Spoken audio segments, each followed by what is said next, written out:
So the term Talanoa is a Samoan word, but it's also Tongan. It's probably most common to Polynesian communities.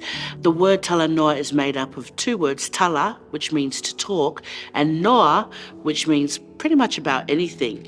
There's different camps in terms of research that define Talanoa also as unconcealed storytelling. So it's kind of like a conversation that's not filtered, but it's real talk. So how we began the Great Talanoa was first understanding that there was a need within our community and a broader need generally beyond our community, that mental health, especially since the COVID period, has been a really key prominent issue. What we did as a community was we wanted to begin to open up a space that could talk about topics that perhaps were quite often taboo, tapu. We wouldn't talk about these particular topics in our church context or family context, but we felt that it was really important that as a community and as a church and as families, we needed to talk about certain topics that were often taboo because perhaps they were quite prominent in our communities, and we needed to be part of the dialogue or the talanoa. So of the hospitals that are in just the South Brisbane area, the 80,000 that come to hospital because they tried to take their life or they were successful at taking their lives, 40,000 are Pacific and Māori. What is the church's response? What does God want his people to do? If we're going to address some of these issues that are impacting our families, we need to be able to hear the voices of our people.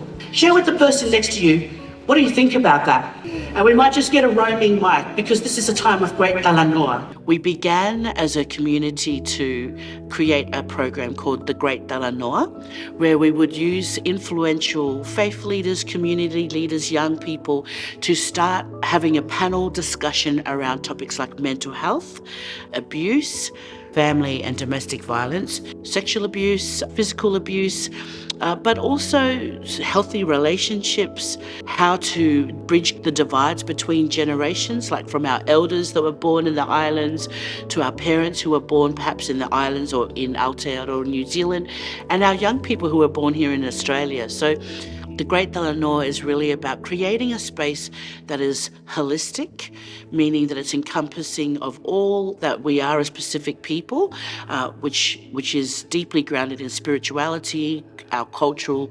connectivity, our intergenerations, and using that space to talk about these particular topics. And so what we're going to be doing through these resources is showing you ways in which we as a community have opened up the Great Talanoa and how you hopefully can tailor it to best suit your community and ways that will create safe spaces for courageous conversations.